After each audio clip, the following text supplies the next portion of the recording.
نبی کے دربار میں اور اللہ کے دربار میں اس کی سفارش کریں گے کہ جیسے وہ علی سے محبت کرتا ہے ایسے حضرت ابوبکر عمر اور عثمان سے بھی محبت کرتا ہو. پھر یہ کربلا کے اندر جو حدیث بیان ہوئی وہ بیان کرتا ہوں. اب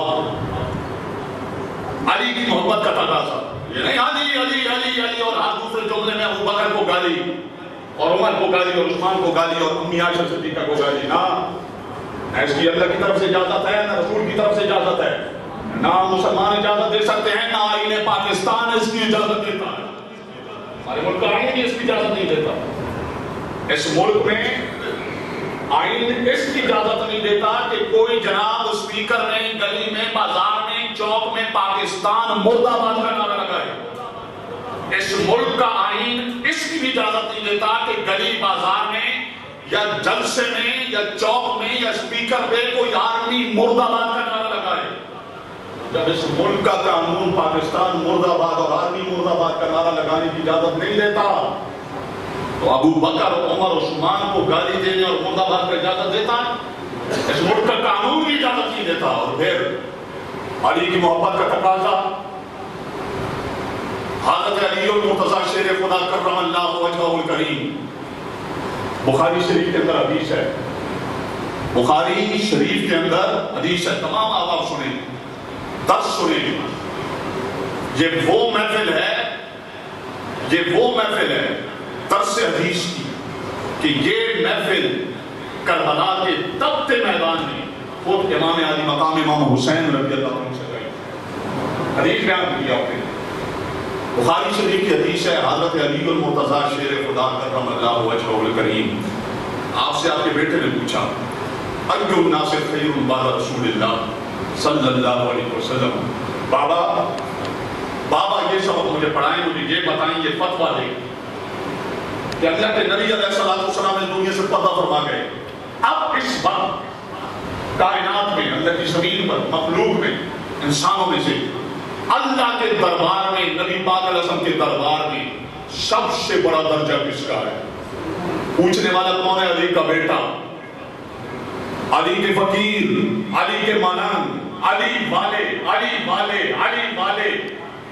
یہ کھوپڑی اور یہ دماغ اور یہ کان کھول کر اس کو سنے بھی اور اس کو یاد بھی رکھے اور اس کو لکھے بھی. علی سے علی کا بیٹا پوچھتا ہے کہ آپ بتائیں آپ کا ایمان کیا، فتویٰ کیا ہے، آپ کا علم کیا کہتا ہے، آپ نے نبی پاک علیہ السلام سے کیا سیکھا کہ نبی پاک علیہ السلام کے بعد اس وقت اللہ کی نظر میں کائنات میں سب سے بڑا بزرگ کون؟ بخاری شریف کے اندر حدیث میں کیا لکھا ہے؟ پوچھو جو بھی مفتی ہے جو بھی ممبر پر بیٹھ سکتے تو بتا لیا بخاری شریف کیا لکھا ہے. علی نے ایک ہی نعرہ لگایا ابو بکر رضی اللہ نبوت علیہ السلام کے بعد اس وقت اللہ کی زمین پر اللہ کی مخلوق میں سب سے بڑی شان مقام اور مرتبہ علی کا فتویٰ یہ ہے سب سے بڑی شان ہے تو ابو بکر صدیق رضی اللہ عنہ. تو علی اسے قبول کریں گے، علی اس کے ساتھ ہاتھ رکھیں گے جو علی کی بات مانے گا، جو علی کے دین پر ہوگا، جو علی کے مذہب پر ہوگا، جو علی کے عقیدے پر ہوگا، جو علی کے فتوے پر ہوگا. علی کا فتویٰ کیا ہے کہ کائنات میں سب سے بڑا بزرگ جو ہے کون ہے؟ حضرت ابو بکر صدیق رضی اللہ عنہ. بیٹے نے پوچھا فمان بابا چلو جی یہ تو سمجھ آ گئی کہ نبی کے بعد سب سے بڑی شان حضرت ابو بکر صدیق رضی اللہ عنہ کی. ان کے بعد حضرت علی رضی اللہ عنہ فرماتے ہیں ثم عمر رضی اللہ عنہ. کس کا فتویٰ؟ مولوی کا نہیں حضرت علی المرتضی شیر خدا کرم اللہ وجہہ الکریم کا فتویٰ کہ کائنات میں یہ جو جوڑی ہے حضرت شیخین حضرت ابوبکر حضرت عمر رضی اللہ تعالی عنہ نبی پاک علیہ السلام کے بعد ان سے بڑی شان والا کائنات میں کسی معنی نہیں چلا یہ شان ہے. تو جیسے حضرت ابوبکر عمر عثمان اور امی عائشہ رضی اللہ عنہ کا ذکر کرنے والوں کے لیے ضروری ہے. یہ بھی میں نوکر صحابہ کا میں بیٹا امی عائشہ کا اور آل بیت کو گالیاں دینا یہ امی عائشہ کا بیٹا نہیں ہے. امی عائشہ کا بیٹا صحابہ کو گالی دے آل بیت کو گالی دے؟ امی عائشہ سے پوچھا کیا آپ کیا فرماتی ہیں؟ آپ کیا فرماتی ہیں؟ اپنا ایمان، اپنا عقیدہ، اپنا مذہب بیان کریں کہ اللہ کے رسول علیہ السلام کو ان سارے صحابہ، آل بیت میں سے، سب میں سے، مخلوق میں سے، انسانوں میں سے سب سے زیادہ پیار کس سے تھا؟ تو امی عائشہ صدیقہ رضی اللہ عنہا فرماتی ہیں فاطمہ۔ کس سے تھا؟ نعرہ ہو میں بیٹا امی عائشہ کا، اور نفرت کرے بی بی فاطمہ کو زہرا رضی اللہ عنہا سے، کہ امی عائشہ کا بیٹا۔ فرمایا چلو یہ تو ہو گئی عورت۔ پوچھنے والے نے پوچھا امی عائشہ صدیقہ رضی اللہ عنہا سے کہ یہ تو ہو گئی عورتوں میں سے سب سے زیادہ حضور علیہ السلام کو کون پیارا؟ عورتوں میں سے بی بی فاطمہ رضی اللہ عنہا۔ پوچھا جی مردوں میں سے آپ بتائیں، مردوں میں سے ہمارے نبی علیہ السلام کو سب سے زیادہ پیارا کون تھا؟ امی عائشہ صدیقہ رضی اللہ عنہا فرماتی ہیں زوجہا، کیا مطلب حضرت علی کے مرتضی شیر خدا رضی اللہ عنہ۔ تو یہ بتائیں نعرہ ہو میں بیٹا امی عائشہ کا، اور جس کے بارے میں ماں فرمائے حدیث میں آئے، ماں کا عقیدہ یہ ہو، ایمان اور مذہب یہ ہو کہ رسول اللہ کو مردوں میں سے سب سے زیادہ پیارے تھے تو حضرت علی اور مرتضی رضی اللہ عنہ، اس علی سے نفرت ہو، اس کے بارے میں جناب بکبکارا کرے، ان پہ تنقید کرے، تو یہ امی عائشہ کا بیٹا ہو سکتا؟ نہ ہم اللہ کے فضل سے ان میں سے ہیں اور نہ ان میں سے ہیں۔ ایک وہ ہیں جو 3 یاروں کو خلفاء کو لے کر حضور کی آل اولاد پر بک بک کرتے ہیں، ایک وہ ہیں جو حضور کی آل اولاد کو لے کر 3 یاروں پر بک بک کرتے ہیں۔ اللہ کے فضل سے نبی پاک علیہ السلام کے قدموں کی خیرات سے ہم سنی رضوی بریلوی وہ ہیں کہ نبی پاک علیہ السلام کے 3 کیا ہر یار کے بھی غلام ہیں، اور حضور کے خاندان کے ہر فرد کے غلام ہیں، بلکہ صحابہ کے نوکروں کے بھی غلام ہیں، اور آل بیت کے نوکروں کے بھی ہم غلام ہیں۔ اور صرف ہم نہیں،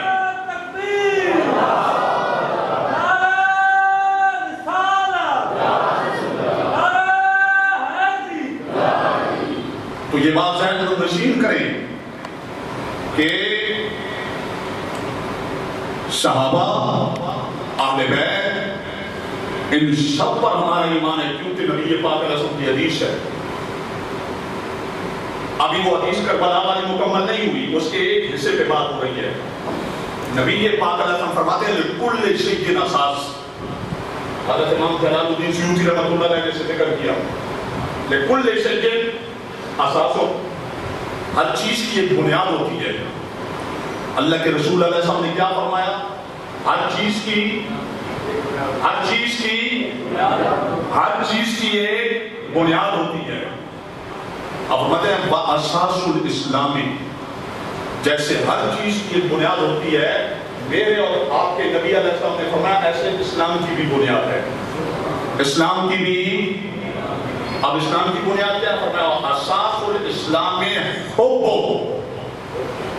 اساس الاسلام حب اصحاب رسول اللہ و اہل بیتہ صلی اللہ علیہ وسلم۔ فرمایا اسلام کی بنیاد کیا ہے؟ حضور کے صحابہ اور حضور کے خاندان کی محبت۔ ایک کا نہیں فرمایا کہ اسلام کی بنیاد کیا ہے؟ صرف حضرت ابوبکر عمر عثمان کی محبت اور بس، آل بیت کو چھوڑ دو۔ اور یہ بھی نہیں فرمایا کہ اسلام کی بنیاد جو ہے حضرت علی اور ان کے بچوں کی محبت ہے اور ابوبکر عمر عثمان کو چھوڑ دو، نہیں۔ فرمایا اسلام کی بنیاد، اسلام اس کے پاس ہے، اسلام اس کا معتبر ہے، اسلام اس کا قبول ہوگا، اور اسلام اس کے سر پہ سایہ کرے گا جس کے سینے میں حضرت ابوبکر کی محبت بھی ہوگی، حضرت عمر کی محبت بھی ہوگی، حضرت عثمان کی محبت بھی ہوگی، حضرت علی کی محبت بھی ہوگی، حسنین کریمین کی محبت بھی ہوگی، حضرت امی عائشہ کی محبت بھی ہوگی، حضرت بی بی فاطمہ کی بھی محبت ہوگی۔ ساری محبتیں جس کے اندر جمع ہو جائیں گی، پھر میدان محشر میں اس کے سر پہ اسلام خود سایہ کرے گا۔ اور جو ایک کو مانے، ایک کا انکار کرے، ان کو مانے ان کا انکار کرے، ان کو مانے ان کا انکار کرے، نہ اللہ نے اسے قبول کرنا ہے، نہ مدینے کے تاجدار نے قبول کرنا ہے، نہ اسلام نے ان کے سر پہ ہاتھ رکھنا ہے، نہ حضرت ابوبکر، عمر، عثمان اور علی مشکل میں کے کام آئیں گے، سب ان سے منہ پھیریں گے، اس لیے کہ اہل بیت ہوں کہ صحابہ ہوں، سارے غلام ہیں کس کے؟ مدینے کے تاجدار علیہ السلام، سب نبی پاک علیہ السلام کی۔ خصوصاً بات آج کی نشست میں اہل بیت اطہار کی، تو سنو اہل بیت اطہار میں پہلی بات، اہل بیت اطہار سے مراد نبی پاک علیہ السلام کی 11 ازواج بیویاں، جو بھی آیت اور حدیث آئے گی اس میں جو بھی شان بیان ہوگی اہل بیت کی، تو مطلب کیا ہوگا؟ کن کی بات ہو رہی ہے؟ نبی پاک علیہ السلام کی بیویوں کی، جو بھی شان ہو، یہ شان ہے اہل بیت کی، یہ شان ہے اہل بیت کی، یہ شان ہے، کیا مطلب کس کی بات ہو رہی ہے؟ ازواج کی، بیویوں کی، نبی پاک علیہ السلام کی 4 بیٹیوں کی، 3 بیٹوں کی، نبی پاک علیہ السلام کے نواسوں کی، حتیٰ کہ حضرت سلمان فارسی رضی اللہ عنہ کی، سرکار نے فرمایا یہ بھی میری اہل بیت میں سے۔ اب وہ کہاں سے آئے؟ وہ کہاں سے؟ کہتے نہیں جی اللہ سے ہوتا ہے، مخلوق سے نہیں ہوتا۔ اس میں کیا مراد ہوتی ہے؟ سارا زور کس کے ہوتا ہے؟ نبی پاک علیہ السلام کی ذات پہ، ان کا رد مقصود ہوتا ہے، سب کچھ اللہ کرتا ہے، نبی کسی چیز کا اختیار نہیں رکھتا۔ تو کسی چیز کا اختیار نہیں رکھتا، حضرت سلمان کہاں سے چل کے آئے؟ سرکار کی زبان سے نکلا یہ بھی میری اہل بیت سے ہے، اللہ تبارک و تعالیٰ نے بھی قبول کیا کہ اے امین جس کو تو کہہ دے کہ ہاں وہ ہاں ہوگی، جس کے بارے میں تو کہہ دے نہ تو وہ نہ ہو۔ فرمایا سلمان میری اہل بیت میں سے ہے، سلمان اہل بیت میں سے ہو گیا۔ آل جعفر اہل بیت، آل عقیل اہل بیت، اور آل عباس اہل بیت، حضرت جعفر، حضرت عقیل، حضرت حمزہ، حضرت عباس، حضرت علی رضی اللہ عنہ مجمعین، ان کی اولاد، یہ سب اہل بیت۔ اب اہل بیت کے بارے میں حدیث ہے، مشہور حدیث ہے، طبرانی شریف کے اندر بھی ہے، مستدرک للحاکم میں بھی ہے۔ نبی پاک علیہ السلام فرماتے ہیں فَلَوْ أَنَّ رَجُلًا سَفَنَ بَيْنَ الرُّكْنِ وَالْمَقَامِ، ایک بندہ اعتکاف کی نیت کرے اور بٹیاں کی مسجد میں بیٹھے کی نہیں، بیت اللہ شریف میں اعتکاف کی نیت کرے، حدیث ہے۔ ہمارے نبی علیہ السلام فرماتے ہیں ایک بندہ اعتکاف کرے، کہاں کرے؟ بیت اللہ شریف میں، اور کہاں؟ رکن یمانی اور مقام ابراہیم کے درمیان، مقام ابراہیم کے قریب اعتکاف کی نیت کرے، اور نیت بھی 10 دن کے لیے نہیں، ساری زندگی، ساری زندگی، جب تک زندہ رہوں گا میں یہاں پر عبادت کروں گا، دن رات عبادت کروں گا، دن رات عبادت کروں گا، پیشاب پاخانہ جو مجبوری ہوتی ہے اس کے لیے نکلوں گا، وغیرہ اس کے علاوہ نہیں نکلوں گا، باقی ساری زندگی بیت اللہ شریف میں اعتکاف میں عبادت میں گزار کے میں مروں گا، مجھے دوسرے بندے 4 بندے اٹھا کر نکالیں گے، وغیرہ میں یہاں اعتکاف کروں گا، یہ نیت کرے، اور بیت اللہ شریف میں مقام ابراہیم کے پاس اعتکاف شروع کرتے ہیں۔ مستدرک للحاکم کی حدیث ہے، فصلہ، دن رات نمازیں پڑھے، دن رات سجدے کرے، دن رات رکوع کرے، وصامہ، اور روزانہ روزہ رکھے۔ اب جتنی زندگی ہے، 10 دن ہے کہ 10 مہینے ہے کہ 10 سال ہے کہ 20 سال ہے کہ 50 سال ہے، اس میں بیت اللہ شریف میں اعتکاف میں گزارے، روزے کی حالت میں، عبادت کی حالت میں، تلاوت کی حالت میں، وہ بیت اللہ شریف جہاں سانس لینا بھی عبادت ہے، وہ بیت اللہ شریف جہاں غلاف کعبہ کی زیارت بھی عبادت ہے، خوش نصیبی ہے، جہاں تلاوت، جہاں رہنا، جہاں گھومنا، طواف کرنا، سب کچھ عبادت ہے، وہاں زندگی کا بہت بڑا حصہ عبادت میں گزارا۔ فصلى وصام ثم مات، ساری زندگی کا اعتکاف کر کے اب مر گیا۔ اب عبادت یہاں کی ہو، یہاں جو پہاڑوں میں چلا گاؤں میں بیٹھتے ہیں تو 10 سال 20 سال عبادت کرتے ہیں، ہم ان کے بارے میں کیا نظریہ رکھتے ہیں، کیا کرتے ہیں، کتنا بڑا بزرگ ہے، 30 سال عبادت میں گزارے، 20 سال عبادت میں گزارے۔ تو جو بیت اللہ شریف میں مقام ابراہیم کے پاس ساری زندگی کا اعتکاف کرے اور عبادت کر کے گزارے، تو دماغ کیا کہتا ہے، دل کیا کہتا ہے، عقل کیا کہتی ہے کہ اگر غوث نہ بنے تو کم از کم کتب ہوگا، اگر کتب نہ ہو تو کم از کم ابدال ضرور بن جائے. بیت اللہ شریف کی عبادت ہے, مقام ابراہیم کی عبادت ہے, اور اتنی عبادت ہے. سرکار فرماتے ہیں ایک طرف اتنی عبادت, رکوع بھی پورے ہیں, سجود بھی پورے ہیں, تلاوت بھی ہے, عبادت بھی ہے, خلاف کعبہ کی زیارت بھی ہے, اور رو رو کے دعائیں بھی ہیں, سب کچھ ہے.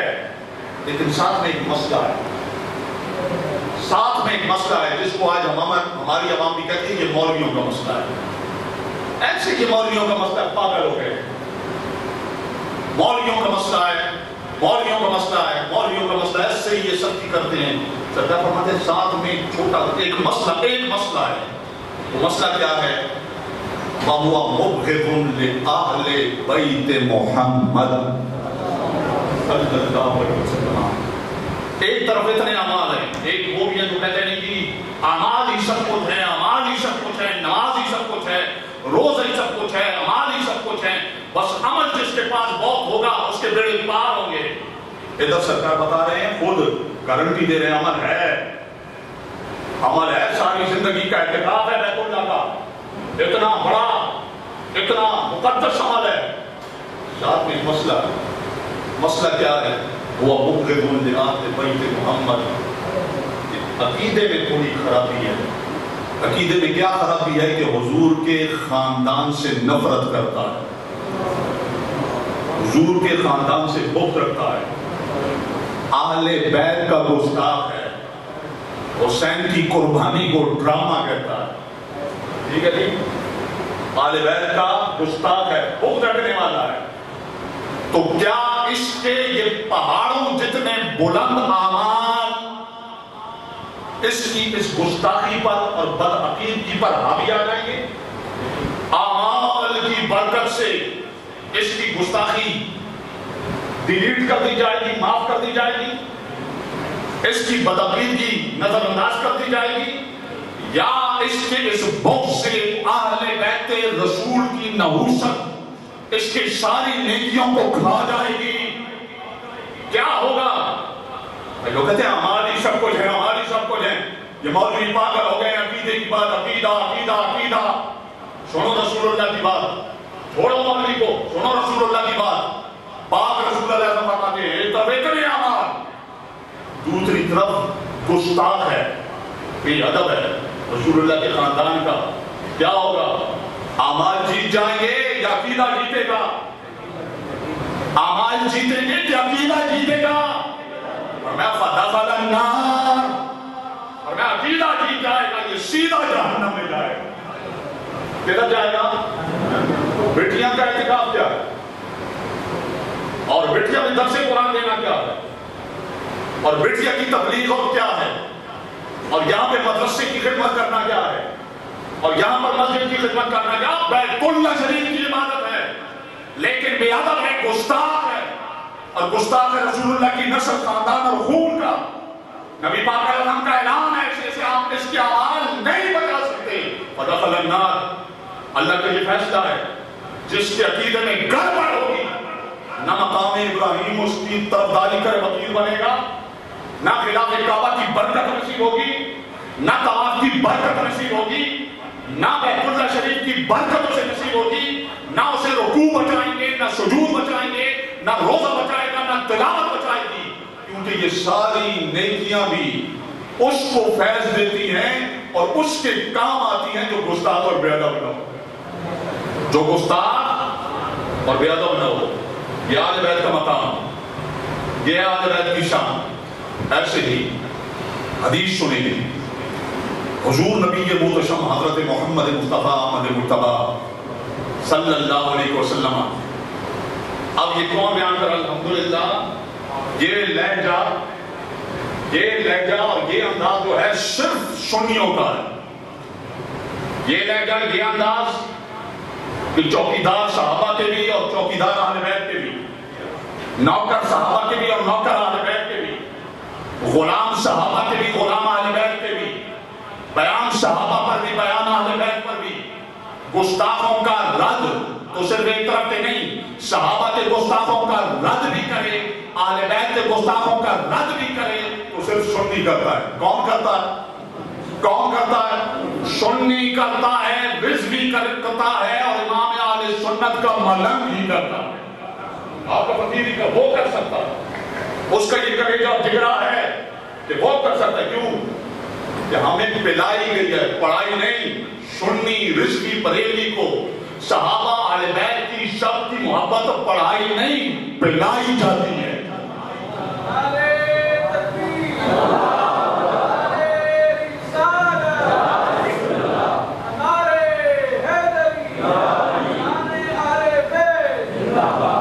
اب کربلا کی حدیث، پیغام کربلا، پیغام حسین رضی اللہ تعالیٰ۔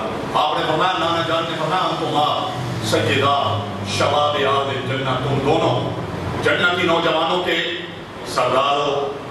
اگلا حصہ حدیث پوری ہو، ایک تو جنتی نوجوانوں کے سردار ہو، یہ ماننا لازم ہے، کرنے کا تقاضا بن گیا۔ نبی پاک علیہ السلام کی نبوت پر ایمان ہے تو اس ایمان کا تقاضا ہے، نبی پاک علیہ السلام کی ختم نبوت کا پر ایمان ہے تو اس ایمان کا تقاضا ہے۔ ادھر تاجدار ختم نبوت مانتا ہے، ادھر وہ جب فرما رہے ہیں کہ حسن حسین نہ صرف جنتی ہیں بلکہ جنتی نوجوانوں کے سردار ہیں، تو ختم نبوت وہ مانتا ہے، تو ان کے کہنے پہ حسن حسین کی سرداری کیوں نہیں مانتا؟ اگر ختم نبوت ماننی ہے تو اس کا تقاضا ہے کہ حسن حسین کی سرداری بھی ماننی ہے۔ اب اگلے حصے میں فرماتے ہیں، اور پاک رسول علیہ السلام نے خود مجھے حدیث پڑھائی، میرے جد کریم نے مجھے حدیث پڑھائی۔ کیا حدیث؟ اس حدیث کا اگلا حصہ کہ تم جنتی نوجوانوں کے سردار ہو، وَقُرَّةُ عَيْنِ اہل سنہ، اور سنیوں کی آنکھوں کی ٹھنڈک ہو۔ سنی کے لفظ کیا؟ قرآن میں تو صرف مسلمان کا لفظ آیا ہے، اور قرآن میں تو صرف مسلمان کا لفظ آیا ہے، تو ہمیں چاہیے کہ ہم سارے کہیں ہم مسلمان ہیں، یہ سنی ہے اور وہ ایسا ہے اور وہ فلاں ہے اور وہ فلاں ہے، تو یہ سنی کا لفظ کہاں سے تم نے نکالا؟ ہم کہتے ہیں ہماری تاریخ اللہ کے فضل سے اتنی ہی پرانی ہے جتنی اسلام کی تاریخ پرانی ہے۔ کربلا کے میدان میں نبی کے نواسے نے جو حدیث بیان کی، اس حدیث کے الفاظ چلو میں نہیں بیان کرتا تم بیان کر دو۔ اللہ کے رسول اللہ صلی اللہ علیہ وسلم نے کیا فرمایا ہے؟ حسن حسین تم دونوں تین کی آنکھوں کی ٹھنڈک ہو، میں نہیں بیان کرتا تم بیان کر دو۔ الکامل اٹھاؤ، آؤ میری جگہ پہ بیٹھو اور تم اپنے منہ سے بیان کر دو کہ مدینے کے تاجدار دو جہاں کے سردار علیہ السلام نے کیا فرمایا کہ حسن حسین تم دونوں تین کی آنکھوں کی ٹھنڈک ہو۔ قرۃ عین اہل سنہ، اہل سنہ، اہل سنہ، اہل سنہ۔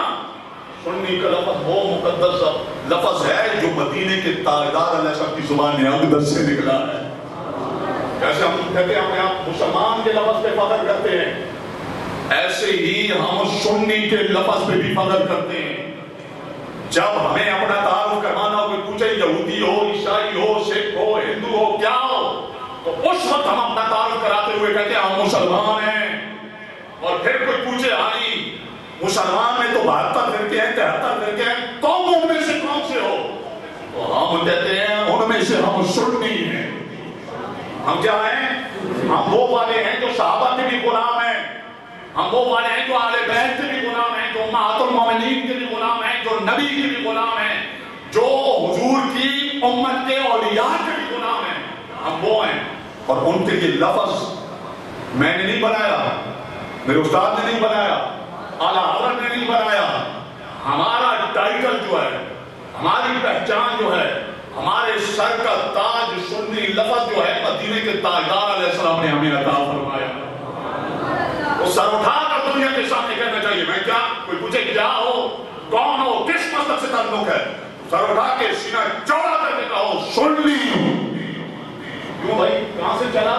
اگر کربلا کے میدان میں حسین نے گارنٹی دی ہے، حسین نے، نواسہ رسول نے گارنٹی دی ہے کہ ہمارے سچے عاشق، حقیقت میں عاشق اور نبی کی زبان سے سند حاصل کرنے والے عاشق جو ہیں وہ سنی ہیں، سنی۔ یہ حدیث ہے جو کربلا میں بیان ہوئی۔ اب ان کو اہل بیت کا کوئی حق ادا کرتا ہے تو اللہ کی فضل صرف ہم ہمارا دعویٰ ہے، صرف ہم، وہ اس لیے کہ علی کی جب بات کرو گے تو پھر ابو بکر کی بات کرنی ہوگی، علی سے محبت کرو گے تو ابو بکر، عمر، عثمان سے محبت کرنی ہوگی. کیوں؟ اس لیے کہ علی نے اپنے بچوں کا نام ابو بکر رکھا، عمر رکھا، عثمان رکھا. کیوں رکھا؟ اس مزاج کا، علی کے مزاج کا اگر رب کی زمین پہ کوئی موجود ہے تو سنی موجود ہے. علی بھی ابو بکر سے محبت کرتے تھے، عمر سے محبت کرتے تھے، عثمان سے محبت کرتے تھے.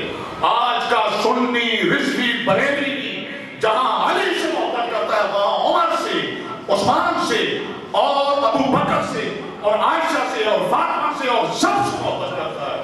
تو ہم نے مزاج پایا اس کوہاٹ میں رہ کر، اس جناب یمانی میں رہ کر، اس پاکستان میں رہ کر، عجم میں رہ کر، اللہ کے فضل سے ہم نے مزاج پایا ہے تو علی اور مرتضیٰ رضی اللہ عنہ کا مزاج پایا. یہ اللہ کا فضل ہے. آپ حدیث سنیے، کیا بات ہے اہل بیت کی.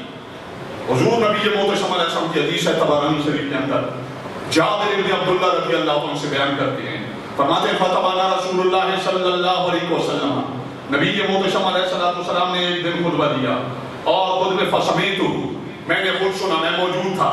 وَهُوَ يَقُولُ، اور نبی محتشم علیہ السلام آپ نے فرمایا ایھا الناس، اے لوگو، اے کلمہ پڑھنے والوں، اے اللہ کو وحدہ لا شریک ماننے والوں، اے میری ختم نبوت پر ایمان رکھنے والوں، کان کھول کر سن لو.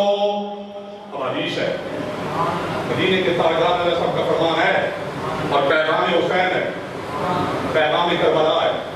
میں پھر کہتا ہوں پیغام حسین دوڑے نہیں ہیں اور پیغام کربلا کڑے نہیں ہیں، پیغام کربلا زنجیریں نہیں ہیں، پیغام کربلا جناب اپنے آپ کو پیٹنا نہیں ہے، ماتم نہیں ہے، پیغام کربلا نماز چھوڑنا نہیں ہے، پیغام کربلا حضرت ابوبکر، عمر، عثمان، امی عائشہ، حضرت معاویہ، دیگر صحابہ پہ تنقید نہیں ہے.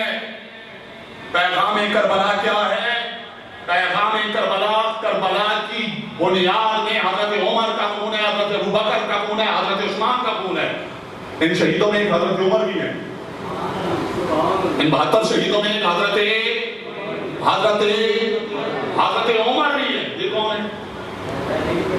حضرت علی کے پوتے، حضرت علی کے پوتے، امام حسن کے بیٹے امام حسین رضی اللہ عنہ کے بھتیجے بھی ہیں. تو پیغام کربلا تو سیکنڈ سٹیپ ہے، پہلی سٹیپ جو ہے خود کربلا ہے، اور کربلا کی بنیادوں میں حسین کے ساتھ برابر خون آج بھی چمک رہا ہے اور موجود ہے. تو حضرت ابو بکر ابن علی، حضرت عثمان ابن علی اور حضرت عمر ابن حسن ابن علی رضی اللہ عنہ. کربلا یہ ہے، جب علی سے محبت کرو گے تو ساتھ میں باقی سارے صحابہ سے بھی محبت لازم ہے. اب اہل بیت کی شان، سرکار فرماتے ہیں ایھا الناس، اے لوگو، اے کلمہ پڑھنے والوں، یاد رکھنا من ابغضنا اہل البیت، جو ہم سے میرے خاندان سے، مجھ سے میرے خاندان سے، ہم سے اہل بیت سے بغض رکھے، حسد کرے، تنقید کرے، اعتراض کرے، مقام چھپائے، مقام مٹائے، مقام کا انکار کرے. حضرت ابوبکر، عمر، عثمان کا ذکر ہو تو سر آسمان سے لگے، لیکن جب حضرت علی اور ان کے بچوں کا اور اہل بیت کا ذکر ہو تو جناب ماں مر جائے. یہ سنی نہیں ہے، یہ لاگنا لگا ہے کہ جناب میں نوکر صحابہ کا، یہ سنی نہیں ہے. سنی وہ ہے جو حضرت ابوبکر، عمر، عثمان کے ذکر کو سنتا ہے تب بھی اس کا چہرہ کھل جاتا ہے، اور جب حضرت علی اور ان کے بچوں کا ذکر سنتا ہے تب بھی اس کا چہرہ کھل جاتا ہے. سنی یہ ہے، سنی یہ ہے. اب حدیث سنو، فرمایا جو ہم سے نفرت کرے گا، ہم سے بغض رکھے گا، میرے خاندان سے بغض رکھے گا. دو جہاں کے سردار علیہ السلام کی حدیث ہے، فرمایا حشرہ اللہ عز و جل یوم القیامہ یہودیہ، حشرہ اللہ عز و جل یوم القیامہ یہودیہ. قیامت کے دن اللہ تعالیٰ اس بدبخت کا حشر اور انجام اور حساب کتاب یہودیوں کے ساتھ فرمائے گا. جو اہل بیت کا دشمن ہو، جو حضور کے خاندان کا دشمن ہو، اس کو اللہ کن کے ساتھ جمع کرے گا؟ کن کے ساتھ؟ یہودیوں کے ساتھ جمع کرے گا.